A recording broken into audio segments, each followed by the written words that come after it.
غزہ امن منصوبہ ہچکولے کھانے لگا، فلسطینی مضافتی تنظیم حماس کا غیر مسلح ہونے سے انکار، ٹرمپ کے 20 نکاتی غزہ امن پلان میں ترمیم کا مطالبہ کر دیا۔ حماس کی قیادت کا کہنا ہے کہ غزہ امن منصوبے میں غیر مسلح ہونے کے شق میں ترمیم کی جائے۔ فلسطینی ذرائع کے مطابق حماس کچھ شقوں میں ترمیم کی خواہاں ہے۔ حماس اسرائیل کے مکمل انخلاء اور رہنماؤں کے فلسطین کے اندر یا باہر قتل نہ کیے جانے کی بین الاقوامی ضمانتیں چاہتی ہے۔ حماس کے مذاکرات کاروں نے گزشتہ روز دوحہ میں ترک، مصر اور قطری حکام کے ساتھ بات چیت کی ہے۔ ٹرمپ نے دھمکی دی تھی کہ اگر حماس نے امن منصوبہ تسلیم نہ کیا تو پھر انہیں سنگین نتائج بھگتنا ہوں گے۔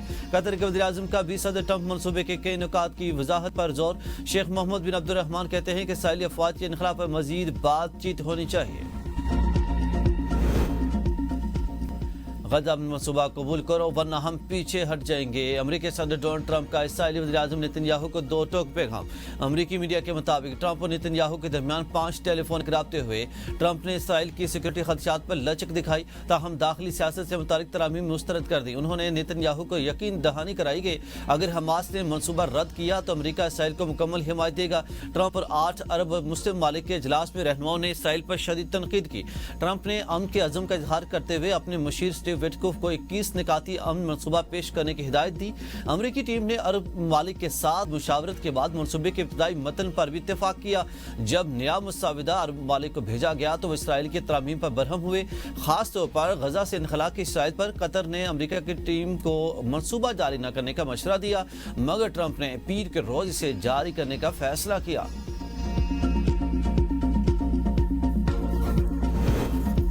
قطر پر حملہ، امریکہ پر حملہ تصور ہوگا۔ امریکی صدر نے قطر کو سیکورٹی کی ضمانت دے دی۔ امریکی صدر ٹرمپ نے ایگزیکٹو آرڈرز پر دستخط کر دیے۔ ایسے کسی حملے کی صورت میں امریکہ تمام قانونی مناسب اقدامات کرے گا، جن میں سفارتی، اقتصادی اور اگر ضروری ہوا تو فوجی اقدامات بھی شامل ہوں گے۔ امریکی صدر نے کہا کہ یہ اقدام خطے میں امن و استحکام کے فروغ کے لیے امریکہ کے عزم کی عکاسی کرتا ہے۔ واضح رہی کہ دوحہ پر حملے کے بعد اسرائیل نے قطر سے باضابطہ معافی مانگی تھی۔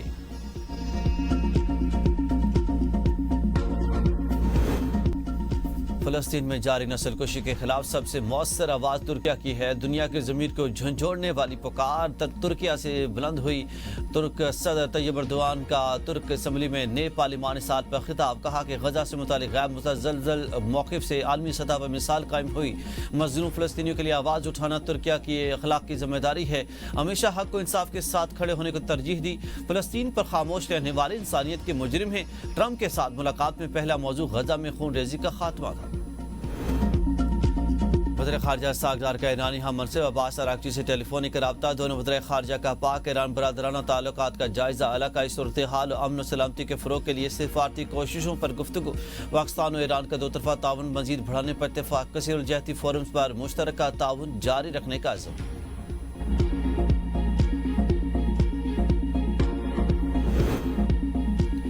وزیر اعلیٰ خیبر پختونخوا علی مین اور علیمہ خان کے درمیان چپکلش شدت اختیار کر گئی۔ پارٹی قیادت تقسیم کا شکار، کئی رہنماؤں کا موجود صورتحال میں خود کو الگ رکھنے کا فیصلہ۔ علی مین اور علیمہ خان کے بیانات کا بانی چیئرمین نے نوٹس لے لیا۔ پی ٹی آئی قیادت نے علی مین گنڈا پور کے بیان کو ذاتی قرار دے دیا۔ بیرکسر گوہر کا کہنا ہے کہ علی مین کا بیان پارٹی پالیسی نہیں۔ علی مین نے الزام عائد کیا پشاور جلسے کی بدمزگی کی ذمہ دار علیمہ خان تھی۔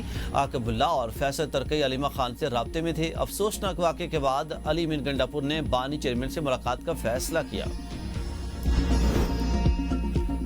بانی پی ٹی آئی نے آج علی مین گنڈا پور کو ملاقات کے لیے بلا لیا۔ علیمہ خان اور علی مین کو مزید بیان بازی سے روک دیا۔